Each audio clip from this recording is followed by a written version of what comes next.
जीवनविद्येचं हे जे तत्त्वज्ञान आहे, हे तत्त्वज्ञान तुम्ही जर वाचलंत बारकाईने तर तुम्हाला असं कळेल की हे तत्त्वज्ञान आगळं आणि वेगळं आहे. ह्याच्यामध्ये जे निर्णय सिद्धांत मांडलेले आहेत ते आगळे आणि वेगळे आहेत. प्रथम जेव्हा लोक ऐकतात तेव्हा ते थोडे बिचकतात, काही लोक संतापतात, काही लोक उठून जातात, पण नंतर तेच लोक माझे अनुग्रहित होतात. नंतर त्यांना कळतं की मी जे काही सांगितलेलं आहे आणि त्यांना जे जीवनामध्ये अनुभव आलेले आहेत त्याच्याशी त्यांनी जर ताडून पाहिलं तर त्यांना कळेल की मी जे काही सांगितलेलं आहे पुस्तकातून आणि प्रवचनातून ते अक्षरशः खरं आहे. म्हणून सांगायचा मुद्दा असा की आपण हे जे जीवन जगत असतो तेव्हा या जीवनामध्ये आपल्या वाट्याला दुःख जास्त येतं आणि सुख खूपच कमी येतं. त्याचं वर्णन तुकाराम महाराजांनी फार सुंदर केलेलं आहे.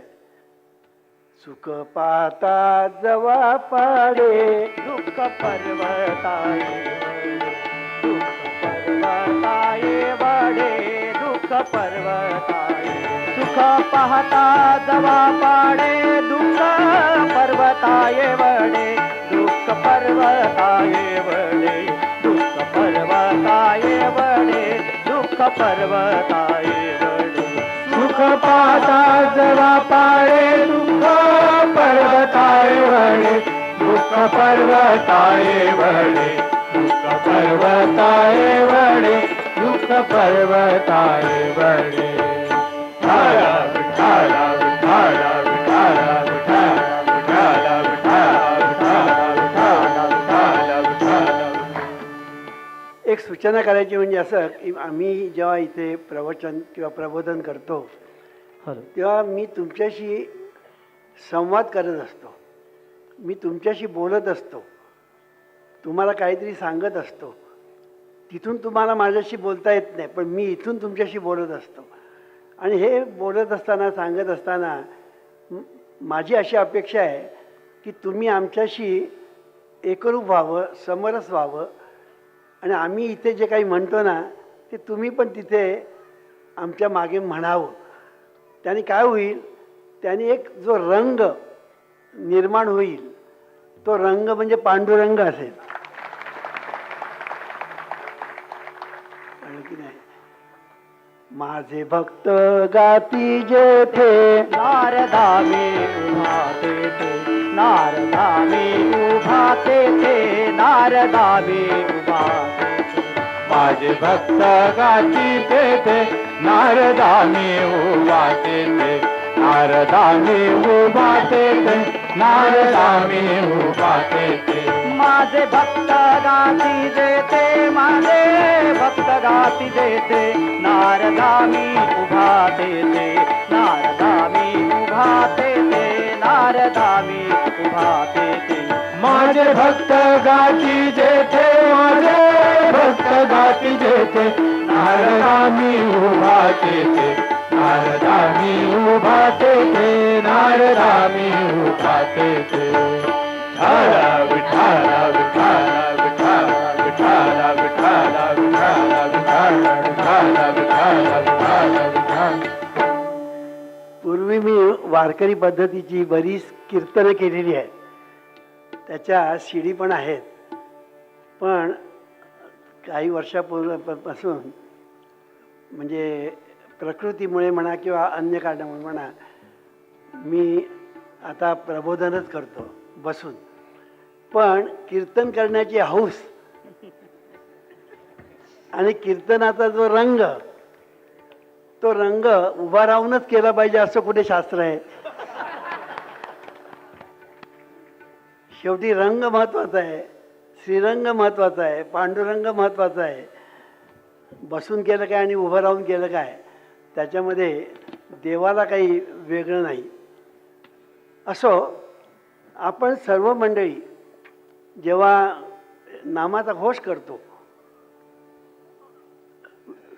सर्व मंडळीच्या नामाच्या घोषामध्ये आपण रंगून जातो, त्यावेळेला तो जो रंग निर्माण होतो ना, त्यावेळेला स्वर्गातले देवसुद्धा म्हणतात काय, नको वैकुंठीचा वास, नको वैकुंठीचा वास, नको वैकुंठीचा वास, नको वैकुंठीचा वास, तया सुखाचे नाश, तया सुखाचे नाश, तया सुखाचे नाश, तया सुखाचे नाश.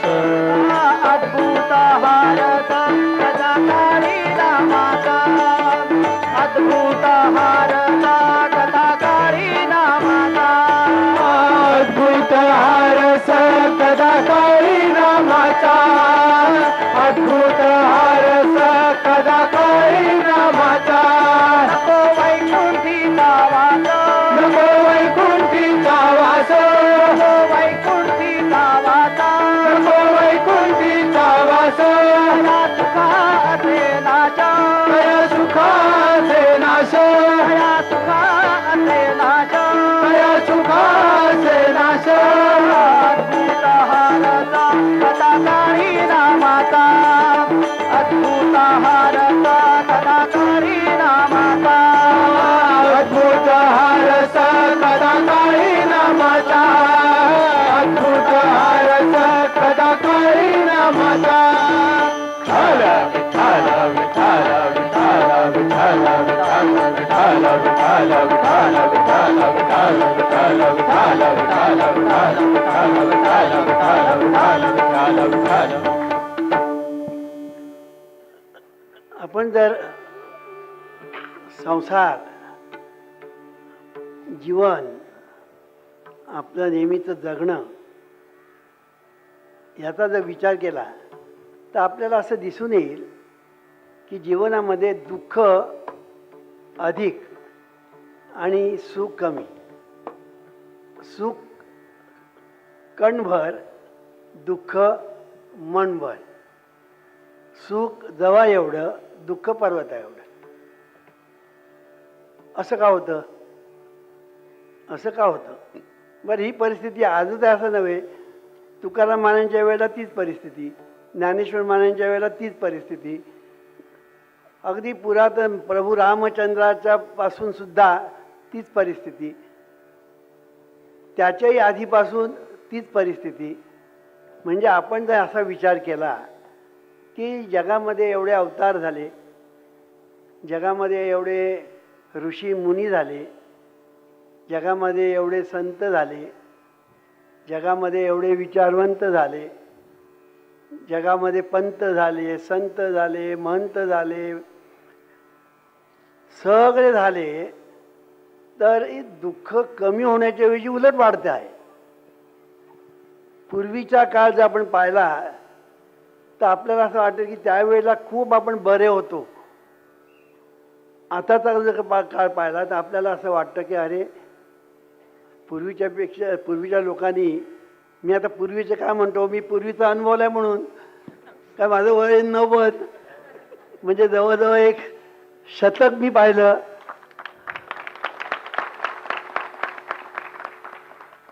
जवळजवळ मी एक शतक पाहिलं. तर सांगायचा मुद्दा, अगदी पूर्वी आम्ही ज्या वेळेला होतो लहानपणी, त्यावेळेला सगळी आनंद होतो, सगळं व्यवस्थित आवाज होतं, सगळं व्यवस्थित होतं. पण जसजसे दिवस जायला लागले तसतसे परिस्थिती बिघडत चालली. आमच्या वेळेला कॉलेजमध्ये या म्हणायचे, या म्हणायचे, आणि आम्ही कॉलेजमध्ये गेल्यानंतर त्यांना आनंद व्हायचा. आता डोनेशन घेतल्याशिवाय प्रवेशच मिळत नाही. या तर नाहीच म्हणत, पण आले तर बहुतेकांना परतच जावं लागतं. भयंकर परिस्थिती. प्रत्येक, म्हणजे हे झालं एज्युकेशनच्या बाबतीमध्ये. प्रत्येक जीवनाच्या प्रत्येक क्षेत्रामध्ये आपण जर पाहिलं तर आपल्याला असं दिसून येईल की परिस्थिती बिघडत चाललेली आहे. इतकंच नव्हे तर चिघळत चाललेली आहे. लोक आज त्रस्त झालेले आहेत, हैराण झालेले आहेत. बोलावं तरी पंचायत, न बोलावं तरी पंचायत, असं तोंड बुक्याचं मार म्हणतात, तशी आज लोकांची गंभीर परिस्थिती झालेली आहे. आंदोलन करावं तर पोलीस मारतात, लाठी मारतात, डोकी फोडतात. नाही करावं तर राज्यकर्त्यांना कळत नाही, त्यांना असं वाटतं जोपर्यंत आंदोलन करत नाही तोपर्यंत सगळं व्यवस्थित चाललेलं आहे, म्हणून आंदोलन करावं लागतं लोकांना. तर ही जी परिस्थिती बिघडत चाललेली आहे, ह्याचं कारण का? मी नेहमी का हा प्रश्न विचारतो आणि विचारायला शिकवतो. तुम्हाला जर जीवनामध्ये खरोखर खऱ्या अर्थाने जर जीवन जगायचं असेल तर सतत का हा प्रश्न विचारत जा. हे असं का, हे तसं का, हे असं का घडलं, ते तसं का घडायला नको होतं, अशा प्रश्नांची जेव्हा तुम्ही सुरू करतात मालिका, त्या तुमच्या मेंदूला विचार करण्याची सवय लागते. आणि मेंदूला जितकी विचार करण्याची सवय लागेल ना, तितकी तितकी तुमची बुद्धी जी आहे ना, ती कुशाग्र होत जाईल, तीक्ष्ण होत जाईल, सूक्ष्म होत जाईल. आणि तुमच्या जीवनामध्ये ह्या सर्वांची प्रश्नांची उत्तरं तुम्हाला मिळतील. हे असं का होतं? त्याचं एकच कारण आहे की माणसाला जीवन जगणं ही एक कला आहे, जीवन जगणं हे एक शास्त्र आहे, जीवन जगणं ही एक विद्या आहे, हेच ठाऊक नाही. लोकांना ठाऊकच नाही. शाळेमध्ये जातो आपण, कॉलेजमध्ये जातो, कीर्तनाला जातो, प्रवचनाला जातो, धर्ममार्तंड बसलेले आहेत त्यांच्याकडे आपण जातो, निरनिराळे संप्रदाय आहेत, पंथ आहेत, निरनिराळे धर्म आहेत. हे सगळ्यामध्ये आपण जर विचार केला तर कोणीही आता विचार करत नाही हे असं का होतं. जर एवढे अवतार झाले, एवढे संत झाले, एवढे ऋषीमुनी झाले, तर परिस्थिती सुधारायला पाहिजे, पण न सुधारता बिघडतच चाललेली आहे. का का का प्रश्न विचारायचा. कारण जीवन जगणं ही एक कला आहे, ती एक विद्या आहे, ते शास्त्र आहे, हे लोकांना ठाऊक नाही. आणि म्हणून तुम्ही जर पाहिलं 64 कला 16 विद्या, ह्याच्यामध्ये जीवनविद्या कुठेच नाही आहे. ह्याच्यामध्ये जीवनविद्या कुठेच नाही. का तर जीवन जगणं हे शास्त्र आहे, कला आहे, विद्या आहे, हे कोणाला ठाऊकच नाही, म्हणून त्या विद्येचं नाव त्याच्यात नाही. हे मी काय सांगतो आहे की ज्या वेळेला तुम्हाला कळेल की जीवन जगणं ही एक कला आहे, विद्या आहे, शास्त्र आहे, ती आपण शिकून घेतली पाहिजे. ती जर आपण शिकून घेतली नाही तर जीवनामध्ये तुकाराम महाराज म्हणतात त्याप्रमाणे दुःख मनभर आणि सुख कणभर अशी अवस्था होईल. मग जीवनविद्या असं सांगते की परिस्थिती उलट झाली पाहिजे आणि ती उलट आपण केली पाहिजे. की सुख पर्वत आहे एवढं, सुख पर्वत आहे एवढं आणि दुःख जवा एवढं, अशी परिस्थिती आपण निर्माण केली पाहिजे. कारण तूच आहेस तुझ्या जीवनाचा शिल्पकार. तुझ्या जीवनाचा शिल्पकार तू आहेस. आपणच आपल्या जीवनाचे शिल्पकार आहोत, हे आपल्याला ठाऊकच नाही. आपल्याला असं वाटतं नशिबामध्ये असेल तसं घडणार. कोणाला विचारा. आता परवाच पेपरमध्ये आलं होतं, त्या पुण्यामध्ये त्याला कोणीतरी ज्योतिष सांगितलं. काय सांगितलं? शनी आणि मंगळ तुझ्या याच्यामध्ये एकत्र आहेत, त्यामुळे तुला कधीही सुख मिळणार नाही, तुझे मुलाबाळांनाही सुख मिळणार नाही, आणि हे तुझं हे जे दुःखाचं रडगाणं असंच चालू राहणार. तो दुःखाने होरपळून गेला हो. त्याला काही सुचेना, निर्बुद्ध झाला, बुद्धी त्याची भंग झाली आणि त्या ह्याच्यामध्ये त्यांनी स्वतः आत्महत्या करण्याचा प्रयत्न केला. मुलाबाळांनाही मारून टाकलं, बायकोलाही मारून टाकलं. आता ज्योतिषी जो आहे, कळलं की नाही, त्या ज्योतिषाच्या घरामध्ये तुम्ही जाऊन बघा, अनेक प्रॉब्लेम्स असतात. कळलं की नाही? हे जे ज्योतिषी असतात ना, त्यांच्या घरामध्ये अनेक प्रॉब्लेम्स असतात. ते तुम्हाला आणि काय मार्गदर्शन करणार? तुम्हाला काय मार्गदर्शन करणार. बरं, ज्योतिषशास्त्र जे आहे हे कितपत खरं आहे, कितपत खोटं आहे, हाही वादाचा विषय आहे. हा वादाचा विषय आहे की ज्योतिषशास्त्र हे शास्त्र आहे का. अंधश्रद्धा निर्मूलनवाले जे समिती आहे ते म्हणतात ते शास्त्रच नाही. कळलं की नाही.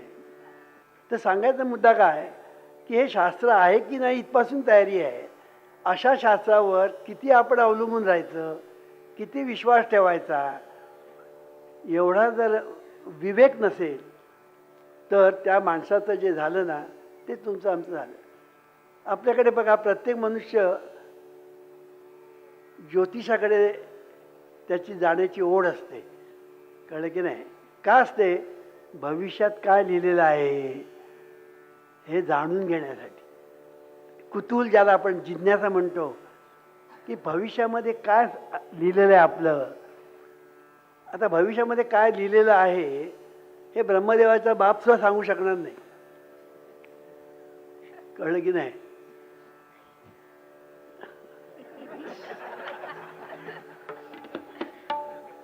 कारण लोकांचा असा समज आहे की सगळं ते ललाटी लिहिलेलं आहे. कळलं की नाही. इथे लिहिलेलं आहे. कधी 5व्या दिवशी षटवी येते, ती इथे लिहिते आणि ती जाते. आणि तिने जे काही लिहिलेलं आहे तसंच घडत राहणार आयुष्यामध्ये. त्याला दुसरा पर्याय उरणार नाही असा लोकांचा समज आहे. आम्ही नेहमी सांगतो षटवी येत नाही आणि टिटवी येत नाही. कोणी येत नाही. इथे जे काही लिहिलं जातं ना ते लिहिलं जात नाही, आपण लिहित असतो. म्हणून तूच आहे तुझ्या जीवनाचा शिल्पकार. हे आपण लिहित असतो, कोणी लिहित नाही. म्हणून याच्यावर खरं सांगायचं म्हणजे एक सुंदरपैकी प्रवचन आम्ही करतो ते म्हणजे डिव्हाइन बँक थिअरी. कळलं की नाही. डिव्हाइन बँक, की जशी आपण बँकेमध्ये जाऊन पैसे भरतो वगैरे वगैरे, तसे आपल्या ठिकाणी सुद्धा एक डिव्हाइन बँक आहे. ती हृदयामध्ये आहे डिव्हाइन बँक. आणि त्या डिव्हाइन बँकमध्ये आपण जे काही करतो सत्कर्म आणि दुष्कर्म, त्याचे ठसे सूक्ष्म जाणीवेवर उमटतात आणि अंतर्मनाच्या द्वारे हृदयाच्या दिव्य बँकेमध्ये जमा होतात पाप पुण्य रूपात. आता हे तुम्हाला मी सांगितलं ना, तुम्ही मला कशावरून पुरावा काय. हल्ली हा झालं ना, काही जर झालं ना कशावरून पुरावा काय. तर जीवनविद्येचं एक वैशिष्ट्य आहे, जीवनविद्या पुराव्याशिवाय बोलतच नाही. जीवनविद्या पुराव्याशिवाय बोलत नाही. तुम्ही कुठलंही कर्म करा, कुठलंही कर्म करा तुम्ही. कळलं की नाही. आणि त्याचा ठसा उमटलेला आहे की नाही हे तुम्ही नुसतं जरा आठवण्याचा प्रयत्न करा. तुम्ही केलेलं कर्म तुम्हाला डोळ्याला दिसतं, अंतर्चक्षूला दिसतं. कळलं की नाही. तुम्ही जरी थुंकलात ना, नाही तर काय काय असतात ना ते पान खातात आणि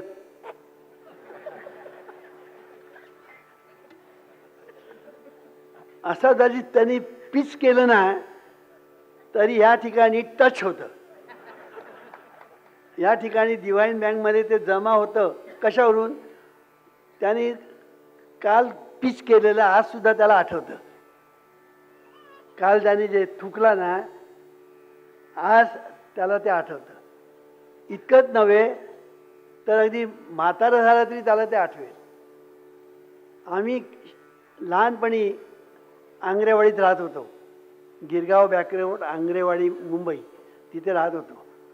आमचं सगळं लहानपण त्या वाडीत गेलं मॅट्रिक होईपर्यंत. सगळं लहानपण तिकडे मॅट्रिक गेलं. तिथे आम्ही खेळलो, आम्ही क्रिकेट खेळलो, हुतुतू खेळलो, आट्यापाट्या खेळलो. आता हे आट्यापाट्या वगैरे काही माहीत नसेल, पाट्या माहीत असेल. पण पाट्या पण गेल्या आता. कळलं की नाही. तर आट्याने आणि पाट्याने कपाला आट्या मात्र असतात. तर आट्यापाट्या, खो खो, हुतू म्हणजे आताची कबड्डी. आम्ही हुतू तू तू तू तू करायचो, कळलं की नाही, हो तू तू तू तू असं आम्ही करायचो. आता कबड्डी कबड्डी कबड्डी कबड्डी. हुतूतमध्ये अर्थ आहे हा आणि तू एकच. तू तू तू हा आणि तू एकच. तत्वमसी. आपल्या हिंदू धर्मामध्ये एक मोठा सिद्धांत आहे, तत्वमसी. तू आणि तू एकच आहेस, कळलं की नाही. केवढा मोठा सिद्धांत आहे तो, आमचे लोक पूर्णपणे विसरून गेले आणि त्या भविष्याच्या नादी लागून आणि स्वतः आत्महत्या करून बाकीच्यांना मारून टाकलं आहे, कळलं की नाही. आमच्या मंडळामध्ये सुद्धा एक बाई, कळलं की नाही, पिंपरी चिंचवडची एक बाई, तिला असंच सांगितलं ज्योतिषाने, आणि तिने हजारो रुपये खर्च केले त्या ज्योतिषाच्या पायी. आणि शेवटी आमचं एकदा प्रवचन कुणीतरी ऐकलं आणि तेव्हापासून ज्योतिषाचा नाद जो सोडला तो आतापर्यंत. अजिबात ज्योतिषाकडे जाऊ नका, कळलं की नाही.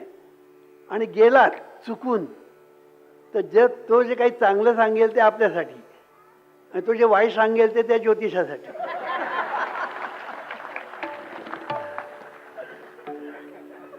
अशी भूमिका घ्यायची आणि ज्योतिषाकडे जर गेला तर. पण जाऊच नाही ना, कशाला पाहिजे. मी तुम्हाला एक सांगतो घडलेली गोष्ट.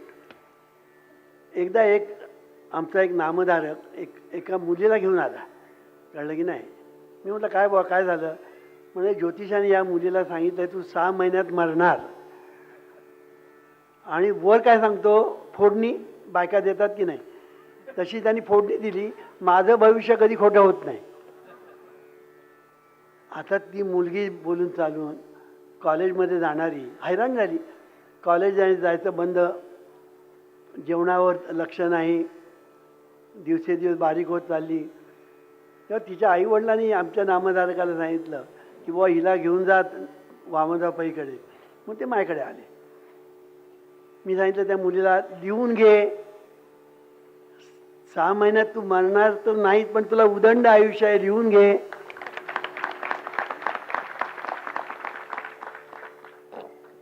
अजून ती जिवंत आहे. हे सांग, ह्याला किती वर्ष झाली, बरीच वर्ष झाली. अजून ती जिवंत आहे. ती ग्रॅज्युएट झाली, लग्न झालं, 2 मुलं झाली, आणि अजून आहे. कसलं ज्योतिष आणि कसलं काय. एक लक्षात ठेवा, हे ज्योतिष बिस्तिष जे आहे ना सांगतात ते, त्याच्यामध्ये पूर्ण अर्थही नाही असं नव्हे. थोडा अर्थ आहे त्याच्यामध्ये, पण थोडाच. पण त्या थोडाच जो अर्थ आहे ना तो तुमच्या जीवनामध्ये अनर्थ निर्माण करू शकतो, हे लक्षात ठेवा. म्हणून त्यांच्या नादी लागायचं नाही. म्हणून जीवन मी त्या काय सांगते, तू तुझं नशीब बदलू शकतो. तुमचं नशीब तुमच्या हातात.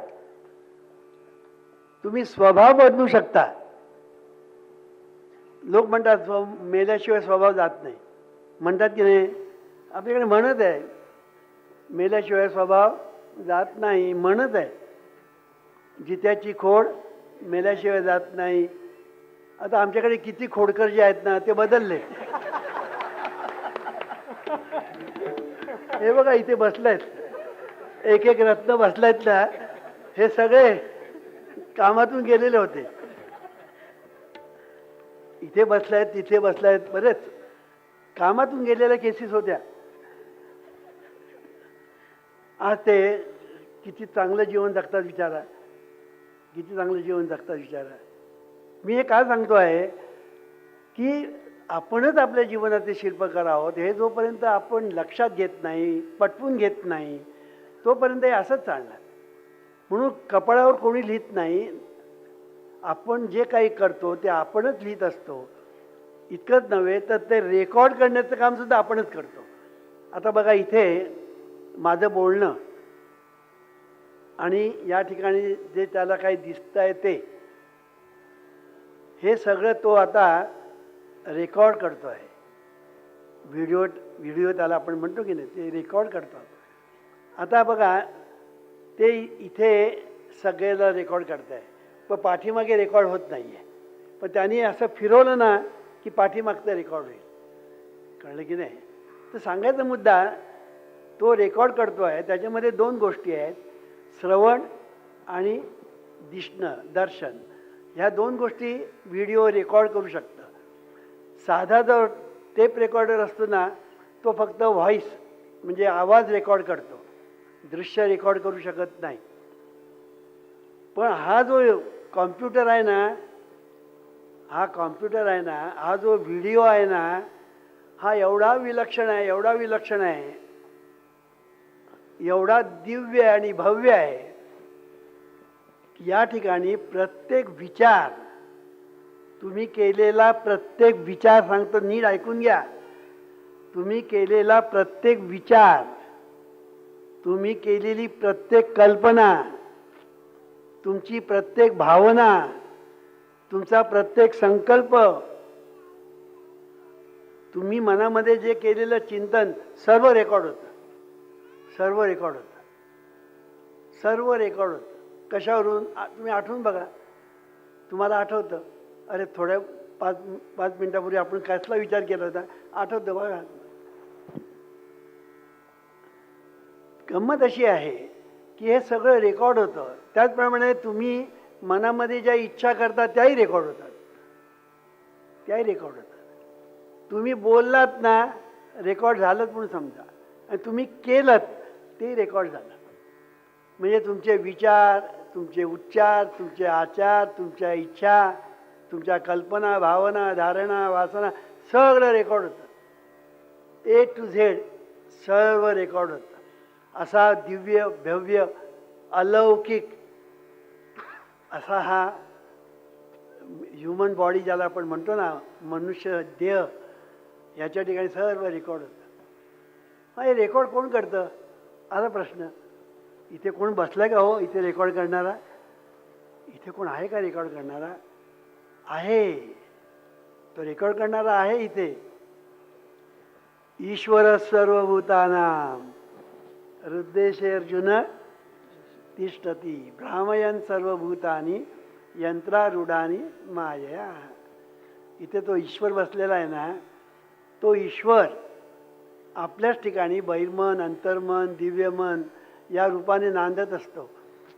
आणि बहिर्मनाकडून जे जे काही होत असतं, केलं जातं, घडत असतं, ते सर्व रेकॉर्ड होतं.